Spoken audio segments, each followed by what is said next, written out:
তোমাকে স্বাগতম। তোমার নাম বলো। স্যার রফিকুল বারী সজীব।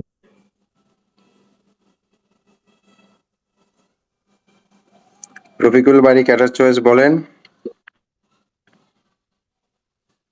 স্যার বিসিএস প্রশাসন, বিসিএস নিরীক্ষা ও হিসাব, বিসিএস কর, বিসিএস ডাক ও বিসিএস খাদ্য। স্যার আপনার আরো আছে বিসিএস আর কি। পুলিশ নাই কেন? স্যার আমার হাইট সমস্যা, আচ্ছা 5 ফুট 3 মতো আর কি উচ্চতা। জি স্যার। তো ফরেন নাই কেন? স্যার ফরেন দেয় নাই স্যার, আমার দেশে থাকার ইচ্ছা বেশি। মানে আমি আগে থেকে স্যার হোমসিক, বাইরে থেকে খুব বেশি হয় না। যেহেতু স্যার ফরেন ক্যাডারে বেশিরভাগ সময় বাইরে থাকা লাগে বা থাকা লাগতে পারে পরিবার বা দেশ ছেড়ে, এই জন্য স্যার ফরেন দেওয়া হয়। আচ্ছা রফিকুল ভাই, please introduce yourself. Thank you sir. This is Rafiqul Bari Habib. I have completed my graduation from Jatiyo Kavi Kazi Nazrul Islam University, Trishal, Mymensingh. There are 6 members in our family. My father is a teacher and my mother is a housewife. And sir, I have been working as a assistant teacher at secondary high school at Hobbiganj Sodor. Thank you, sir. Education qualification? And I have completed uh, graduation from Bengali Language and Literature and post graduation Bengali from language the same department. Literature. Sorry sir, আমার আগে ভালোভাবে বলা উচিত ছিল। It's okay. তো বাংলা সাহিত্যে আপনি যা শিখেছেন, সে আলোকে জি আপনি স্যার। বলেন যে এই বাংলা সাহিত্যের নলেজ আপনার অ্যাডমিন ক্যাডারে কিভাবে কাজে লাগবে? স্যার আমি বাংলা সাহিত্য পড়ে এডমিন ক্যারিয়ারে স্যার আমি বিভিন্নভাবে এটা কাজে লাগাতে পারি। প্রথমত স্যার, আমি আমার ব্যক্তি মানস গঠনের কথা বলবো। আর বাংলা ভাষা সাহিত্য বিভাগ থেকে পড়ার কারণে স্যার অনেকগুলো চরিত্র, অনেক সমাজ বাস্তবতা এবং পরিবেশ পরিস্থিতির সাথে স্যার আমার পরিচয় হয়েছে, যেটা স্যার এডমিন ক্যারিয়ারে বারবারই ফেস করতে হয়। স্যার সেই মুহূর্তে কিভাবে এটা মোকাবেলা করতে হয় স্যার, এই বিষয়টা আমাকে সাহায্য করবে। কিরকম এছাড়া সেটা? স্যার আমি যদি আমার বিষয়, মানে কিরকম স্যার বিষয় যেটা আপনাকে যেমন সাহায্য আমরা করবে? স্যার আমরা যেমন পদ্মা নদীর মাঝি উপন্যাস যখন পড়ি, দেখি যে স্যার পদ্মা নদীর মাঝি উপন্যাসে যে পদ্মা পাড়ের মানুষ তারা কতটা সংকটের মধ্য দিয়ে বড় হয়, এবং একজন পিতা হয়ে সন্তানদের স্যার এই বিভিন্ন প্রতিযোগিতা নিজেদের খাবার গ্রহণ করতে তাদের 2 ভাইয়ের মধ্যে স্যার আহ, প্রতিযোগিতা শুরু করে দেয়, মানে ভবিষ্যৎ জীবনে যেন কোনো ধরনের সংকটময় মুহূর্তে আর সমস্যা না ফেস করতে হয় আর এরকম। আর আরো উপন্যাসের বা ছোট গল্পের কবিতার অনেক চরিত্রের মধ্যে আমরা স্যার বাস্তব জীবনে দেখা পাই। সেটা আপনাকে অ্যাডমিন ক্যাডারে কিভাবে কাজ করতে সাহায্য করতে পারে? স্যার এডমিন ক্যাডারে তো বিভিন্ন সময় বিভিন্ন পরিস্থিতির সম্মুখীন হতে হয়। কখনো স্যার রাজনৈতিক সংকট, কখনো সামাজিক সংকট, আবার স্যার দেখা যায় আহ, মানে আহত সমস্যা, যেটা আসলে সমস্যা হওয়ার কথা না এরকম সমস্যা স্যার মাঝে মধ্যে ফেস করতে হয়। আর এই বিষয়গুলোতে যাতে ঘাবড়ে না যায় এবং খুব দৃঢ়তার সাথে মোকাবেলা করার শক্তি সাহস স্যার পাওয়া যায়, আর এটা আমার কাছে মনে হয়। ওকে। মানে আপনার বাংলা সাহিত্যে পড়াশোনার কারণে প্রচুর দৃঢ়তা এবং আপনার মানসিক শক্তি অনেক বেশি, এটা আপনি বলতে চাচ্ছেন? যে স্যার আমাকে সাহায্য করেছে আর কি মানসিক ভাবে দৃঢ় হতে। আচ্ছা, মানে এক কথায় স্যার যে কোনো পরিস্থিতিতে আপনি এখন কোথায় চাকরি নিজেকে করছেন? মনোবল শক্ত রাখার। স্যার আমি সরকারি মাধ্যমিক বিদ্যালয়ে স্যার। কোন স্কুলে? স্যার এটা হবিগঞ্জ সদরে বসন্ত কুমারী গোপালচন্দ্র সরকারি বালিকা উচ্চ বিদ্যালয়। হবিগঞ্জে? জি স্যার। তো বর্তমান যে শিক্ষাক্রমটা শিক্ষা পদ্ধতিটা বা শিক্ষা পদ্ধতি যে পরিবর্তন সরকার চালু করতে চাচ্ছে বা চালু করেছে, যে পরীক্ষা পদ্ধতি যে পরিবর্তন, এটাকে আপনি কিভাবে দেখেন? বা শিক্ষা পাঠদানের যে পরিবর্তন, আমাদের অনেক অভিভাবকরা কমপ্লেন করছেন যে পরীক্ষা পদ্ধতি নাই, স্টুডেন্ট পড়াশোনা করবে না, এটাকে আপনি কিভাবে দেখেন? জি স্যার, আমি তো যেহেতু মাঠ পর্যায়ে একদম সরাসরি নতুন কারিকুলাম বা নতুন শিক্ষাক্রমের সাথে সংযুক্ত, আর আমার কাছে এই শিক্ষা পদ্ধতিটা অত্যন্ত চমৎকার মনে হয়েছে। স্যার, কেন অভিভাবকরা তার বিরোধিতা করছে, এটা আমার কাছে মনে হয় আমরা তো স্যার গতানুগতিক একটা পদ্ধতির মধ্য দিয়েই যাচ্ছি, যে পরীক্ষা না থাকলে শিক্ষার্থীরা পড়ে না, তারপরে মেধার যাচাই হয়তো হয় না, যে কার রোল 1 হবে, কার রোল 2 হবে। আর এই পদ্ধতিটা এখনো অভিভাবকদের মধ্যে আমরা স্যার বোঝাইতে পারি নাই। আর স্যার কেন আমার কাছে ভালো মনে হয়েছে, আর এখানে পাঠদান পদ্ধতি এমন ভাবে সাজানো স্যার, সেশন বাই সেশন, একজন শিক্ষার্থী যদি ক্লাসে উপস্থিত থাকে তাহলে সে অবচেতন মনে স্যার শিখে যাবে। আর এই জন্য আমার কাছে অনেক চমৎকার মনে হয়েছে। এই পদ্ধতিটা সরকার কোথা থেকে, মানে কোন দেশ থেকে আইডিয়া এনেছে, বা কোন দেশে এই পদ্ধতিটা চলছে এই মুহূর্তে? স্যার, এই মুহূর্তে এই পদ্ধতিটা চলছে স্যার ফিনল্যান্ডে। ফিনল্যান্ড থেকে, তো ফিনল্যান্ডের আন্ডারে নিয়ে আসা একটা শিক্ষা ফিনল্যান্ডকে আমরা পদ্ধতি। জানি যে ওটা একটা ওয়েলফেয়ার স্টেট।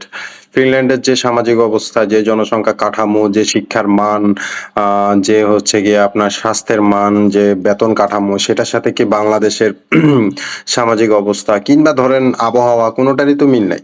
তো বাংলাদেশের সামাজিক অবস্থা, অর্থনৈতিক অবস্থা, ওই অভিভাবকের মনের অবস্থা, সবকিছু মিলে কি ফিনল্যান্ডের সাথে আসলে এই শিক্ষা পদ্ধতিটা আমরা কি অ্যাডজাস্ট করতে পারবো বলে আপনার মনে হচ্ছে? জি স্যার, ধন্যবাদ স্যার। আমিও স্যার এটাকেই একটা বড় চ্যালেঞ্জ মনে হয়, কিন্তু স্যার আমরা হয়তো সময় লাগলেও পারবো বলে মনে হয়। এবং স্যার চতুর্থ শিল্প বিপ্লবের যুগে যেভাবে দক্ষ করা দরকার বা যে ধরনের পদক্ষেপ নেওয়া দরকার আমাদের সরকার ইতিমধ্যেই নিয়েছে। আর স্যার আস্তে আস্তে শিক্ষকদেরও দক্ষ করার জন্য বিভিন্ন ধরনের প্রশিক্ষণের আয়োজন করা হচ্ছে।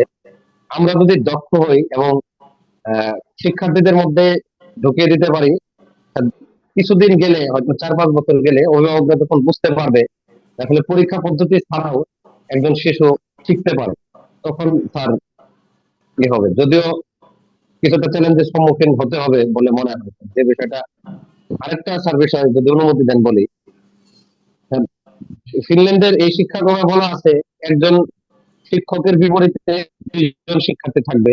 আর এটা আমাদের জন্য একটা চ্যালেঞ্জ। আমাদের, যেমন আমার স্কুলে স্যার একজন শিক্ষকের বিপরীতে প্রায় 40 জনের মতো মূল্যায়ন করতে হয়। তবে স্যার আসার বিষয় হলো বিগত বিসিএস গুলো থেকে স্যার লন ক্যাডার থেকে শিক্ষক নিয়োগ দেওয়া হচ্ছে। স্যার 41 দিয়েছে, 43 সামনে তো চলে যাবে। ফিনল্যান্ডে একজন শিক্ষকের যে স্যালারি, বা যে একজন শিক্ষকের স্যালারি এবং যে সমাজের সম্মান, এটা কি বাংলাদেশের শিক্ষকের স্যালারি এবং সমাজে তার অবস্থান গ্রহণযোগ্যতা একই বলে আপনি মনে করেন? স্যার এক না, কিছুটা পার্থক্য তো রয়েছেই। আর কিছুটা। স্যার আমাদের তো বাস্তবতা বাস্তবতা বুঝতে হবে, তাহলে যেহেতু সেই আমরা ফিনল্যান্ডের সেই মতো। শিক্ষা পদ্ধতিটা দিয়ে এই বাংলাদেশের শিক্ষকদের মান এবং স্যালারিতে আপনি কিভাবে অ্যাডজাস্ট হবে বলে মনে করেন? বা বাংলাদেশের শিক্ষকদের কি এখন যারা আপনারা আছেন, তারা এই শিক্ষা পদ্ধতিতে সম্পূর্ণ ভালো আউটপুটটা, পুরো আউটপুটটা স্টুডেন্টদের জন্য আপনার কি মনে হয় যে নিয়ে আসা সম্ভব হবে এখন যে শিক্ষকরা কাজ করছেন? স্যার এই ক্ষেত্রে কিছুটা চ্যালেঞ্জের সম্মুখীন হবে, যেহেতু আগের চেয়ে অনেক বেশি গবেষণা শিক্ষকদেরও করা দরকার। এক্ষেত্রে স্যার আমরা সরকারের উচ্চ মহলে দাবি জানাতে পারি যদি স্বতন্ত্র বেতন স্কেল শিক্ষকদের করা হয়, এবং সামাজিক ভাবে যদি তাদেরকে আরো মর্যাদা বৃদ্ধি করা হয়, তার এই শিক্ষা কার্যক্রমটা ফলপ্রসূ হবে বলে স্যার আমার কাছে মনে হয়। আচ্ছা, আপনি চতুর্থ শিল্প বিপ্লবের কথা বললেন। চতুর্থ শিল্প বিপ্লব বলতে আসলে আমরা কি বুঝি? প্রধান নিয়ামকটা কি চতুর্থ শিল্প বিপ্লবের? স্যার চতুর্থ হলো যে বিপ্লব, তার প্রতিটা কাজে আমরা তথ্য প্রযুক্তিকে কাজে লাগাবো, আর এটাই চতুর্থ শিল্প বিপ্লবের মূল কথা। আচ্ছা, বিশ্ববিদ্যালয়ের শিক্ষকরা যে আমাদের নিয়ে পেনশন নিয়ে বিদ্রোহ করছেন, পেনশন নিয়ে হচ্ছে গিয়ে কর্মবিরতিতে যাচ্ছেন, এই বিষয়টাকে আপনি কিভাবে দেখেন? পারভেজ, অফ করো, মাইক অফ করো। স্যার, বিশ্ববিদ্যালয়ের শিক্ষকরা যে কর্মবিরতিতে গেছেন, তাদের পেনশন ব্যবস্থা যে সর্বজনীন ব্যবস্থা প্রত্যয় নামে দেওয়া হয়েছে, স্যার এটা আমি বিনয়ের সাথে দ্বিমত পোষণ করি। স্যার, তাদের আগের পেনশন ব্যবস্থাই ভালো ছিল। আর স্যার, এই ক্ষেত্রে শিক্ষকদের আন্দোলনের ক্ষেত্রে আমি মনে করি তাদের আরো কিছুদিন স্যার অপেক্ষা করা দরকার ছিল, কর্মবিরতিতে না গিয়ে। কারণ স্যার, আপনি কি এমনিতে অনেক আপনি কি মনে করেন বিশ্ববিদ্যালয়গুলোতে যে সেশন থাকে। সরকার যদি কোনো পলিসি চেঞ্জ করে, সরকার যদি মনে করে যে এখন পেনশন স্কিমটা চেঞ্জ করে প্রত্যয়তে আসতে হবে, তাহলে সেখানে আন্দোলনের কোনো সুযোগ আছে? স্যার, একটা গণতান্ত্রিক দেশে যে কেউ যে কোনো দাবি না, স্যার উঠাতে পারে। এর না, না, গণতান্ত্রিক দেশে আপনি নাগরিক হিসাবে যে কোনো দাবি উঠাতেই পারেন। আপনি নাগরিক হিসাবে আপনার গণতান্ত্রিক অধিকার, আপনার সংবিধানে দেওয়া মৌলিক মৌলিক অধিকার নিয়ে আপনি দাবি তুলতেই পারেন। কিন্তু আপনি যখন স্পেসিফিক কোনো চাকরির জন্য আপনি দাবি তুলছেন, সেই চাকরির যে আপনি জয়েনিং পেপার, রিক্রুটমেন্ট পেপার, সেই পেপারে যখন আপনি স্বাক্ষর করেছেন, সেই পেপারে তো স্পষ্টভাবে লেখা ছিল যে সরকার যে কোনো মুহূর্তে এই পেনশন পলিসি বা যে কোনো ধরনের সুযোগ সুবিধা রদ পরিবর্তন করতে পারে। সেক্ষেত্রে বিষয়টি আমি সম্মতি হইয়া স্বাক্ষর করিলাম, সেই বিষয়টা এরকম না? জি স্যার। আপনি এখন যে চাকরি করছেন, সেই চাকরির রিক্রুটমেন্টের সময়, জয়েনিং এর সময় কি আপনি প্রত্যেকটি শর্ত পড়ে সম্মত হয়ে তারপরে সাইন করেন নাই? তাহলে কি ওদের জি দাবি স্যার। আন্দোলন কি আইনের দৃষ্টিতে বৈধ নাকি অবৈধ? সরি স্যার, আমার বিষয়ে আইন স্যার পরিষ্কার জানা নেই। তবে স্যার, আমি মনে করি যে কোনো সমস্যা বা নিজের দিক থেকে কোনো অধিকার বঞ্চিত হচ্ছে বলে মনে করলে তারা সুষ্ঠু পদ্ধতিতে সুশৃঙ্খল ভাবে যে কোনো ভাবে স্যার জানাতে পারে বলে আমার কাছে মনে হয়। হ্যাঁ, ঠিক আছে। আচ্ছা, আপনি আমাকে বলেন, একজন অ্যাডমিন ক্যাডার হিসাবে আপনি সহকারী ভূমি কর্মকর্তা, মানে হচ্ছে AC land, assistant commissioner of land হিসাবে যখন কোথাও আপনি নিয়োগ পাবেন, আপনার আসলে কোর দায়িত্বগুলা, মূল দায়িত্বগুলা কি? স্যার, একজন সহকারী কমিশনার ভূমির মূল দায়িত্ব হলো স্যার ওই উপজেলার জমির নামজারি, খাজনা, জমির সুষ্ঠু বন্টন করে দেয়া। এছাড়া স্যার উপজেলা নির্বাহী অফিসারের আহ, আহ, আদেশ বলে মোবাইল কোর্ট পরিচালনা করা। এটা কি উপজেলা নির্বাহী অফিসারের আদেশ দিবেন মোবাইল কোর্ট পরিচালনা করার জন্য? স্যার, এটা আপনি কোথায় পেয়েছেন যে উপজেলা নির্বাহী ইউএনও অফিসার ইউএনও আদেশ দিবে? এটা কোথায় পেয়েছেন? উপজেলার একজন যখন মোবাইল কোর্ট পরিচালনা করে তাকে আমরা কি বলি, কি ম্যাজিস্ট্রেট বলি? স্যার, তাকে নির্বাহী ম্যাজিস্ট্রেট বলা হয়। তো নির্বাহী ম্যাজিস্ট্রেট, জেলা নির্বাহী ম্যাজিস্ট্রেট কে? স্যার, জেলা নির্বাহী ম্যাজিস্ট্রেট আহ, জেলা প্রশাসক। জেলা প্রশাসক একজন। তাহলে জেলা প্রশাসক একজন নির্বাহী ম্যাজিস্ট্রেট হলে এসিলেন কিভাবে নির্বাহী ম্যাজিস্ট্রেট হিসাবে ক্ষমতা প্রয়োগ করেন বা কিভাবে মোবাইল কোর্ট পরিচালনা করেন? সরি স্যার, আগের উত্তরটি আমার মনে হয় ভুল ছিল। হুম, এই জেলা নির্বাহী ম্যাজিস্ট্রেটের অর্পিত ক্ষমতা বলে স্যার একজন প্রেসিডেন্ট সঠিক। মোবাইল কোর্ট এবার পরিচালনা আপনি করে। সঠিক উত্তর দিয়েছেন। তাহলে আপনি মোবাইল কোর্ট সম্পর্কে আরো কিছু তথ্য দিয়ে দিন, যে মোবাইল কোর্টে কোনো কাউকে শাস্তি দিতে হলে কি কি আহ শর্ত পূরণ করতে হয়? স্যার, রোকেয়া, ক্যামেরা, আরে শাস্তি দিতে সাউন্ড হলে অফ তিনটি করো। অপরাধ। রোকেয়া, ইয়াসমিন, সাউন্ড অফ করো। বলেন আপনি। স্যার, এই মুহূর্তে আমার আসলে ক্লিয়ারলি মনে আসতেছে না স্যার। আমি উত্তরটা দিতে চাইলে গুলিয়ে যাবে। দুঃখিত স্যার। ও, সরি।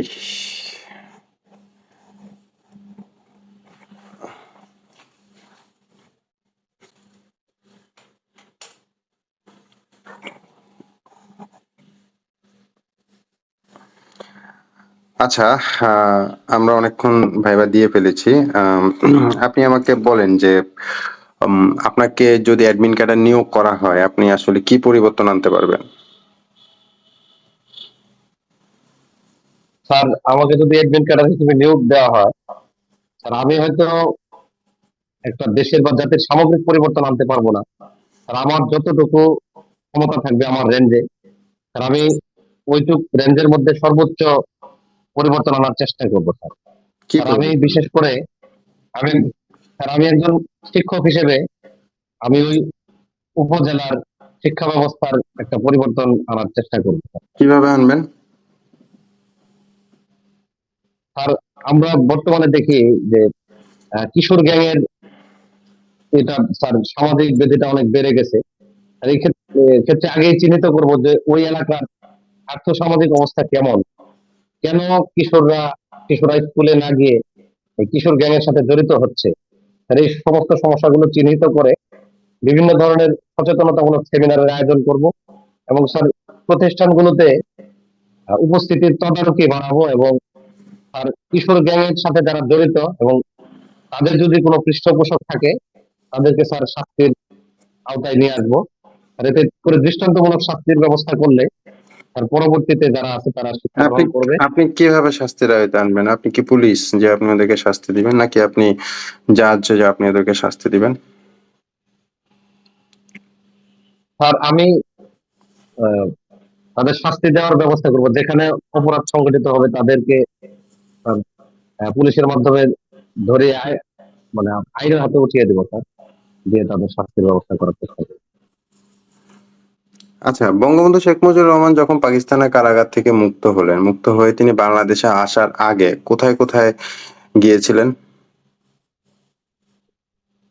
স্যার বঙ্গবন্ধু শেখ মুজিবুর রহমান বাংলাদেশে আসার আগে লন্ডনের হিথ্রো বিমানবন্দরে গিয়েছিলেন, আর তারপর ভারত হয়ে বাংলাদেশে আসেন। তাহলে উনি লন্ডনে কেন গিয়েছিলেন? তার উনি লন্ডনে যাওয়ার পেছনে কারণ হলো, যখন আমরা আহ, বিজয়ী হই তখনও পাকিস্তান রাষ্ট্র বাংলাদেশকে স্বীকৃতি দেয়নি। বঙ্গবন্ধু শেখ মুজিবুর রহমান সরাসরি পাকিস্তান থেকে আসলে তাদের জন্য নিজের অপমানজনক বলে মনে করে, আর এই জন্য তারা একটা নিরপেক্ষ ভেন্যু বেছে নিতে বলে। আর এই জন্য বঙ্গবন্ধু লন্ডন হয়ে তো তারপর ভারতের নিরপেক্ষ বাংলাদেশে ভেন্যু আসেন। তো ভারতও ছিল। তার ভারতের সাথে তো পাকিস্তানের একটা শত্রুতা ছিল। আর স্যার সম্ভবত আকাশ পথ সংক্রান্ত কোনো স্যার থাকতে হ্যাঁ, পারে এবার স্যার। আপনি এবার আপনি আনসারের কাছাকাছি আসছেন। আচ্ছা, তাহলে বঙ্গবন্ধু ভারতে কেন গিয়েছিলেন?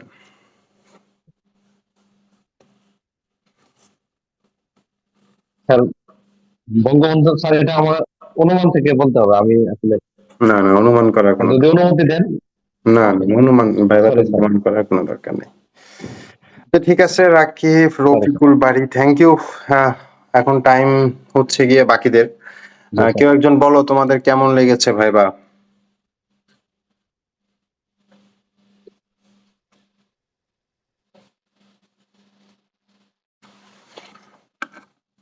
বলো। স্যার ভাইবা ভালো ছিল, আপনার কোশ্চেনের স্ট্রাকচার গুলো খুব ভালো ছিল, যে আপনি লিঙ্ক আপ করে উনি যে ওয়ার্ড গুলো চোখ করতেছে ওইটা থেকে আবার টেনে নিয়েছেন। হ্যাঁ, তবে ওনার কিছু জিনিস ডেভেলপ করতে হবে, নলেজ যেতে হবে, আর আরো কিছু বিষয় ডেভেলপ করার ইস্যু আছে, সেক্ষেত্রে ওয়ার্ড চোজ হতে পারে, নলেজ লেভেল আইকিউ বাড়ানো, এই বিষয়গুলোতে একটু ওনাকে কাজ করতে হবে। থ্যাংক ইউ নীলা। আর কিছু বলবা নীলা? না, আচ্ছা, এবার আরেকজন বলো। বলো, বলো, বলতে লজ্জা কিসের?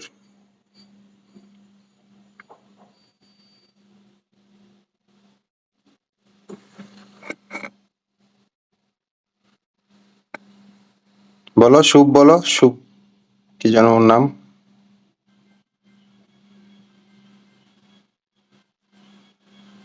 স্যার আমি আসলে পুরো ভাইবা দেখতে পারিনি। আমি যতটুকু ওই দেখেছি ছেলেটা। ভাইয়া ভালো বলছেন।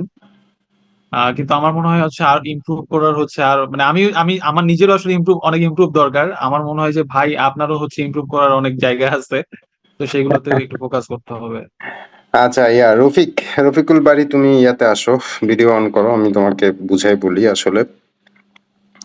তো তো জি স্যার।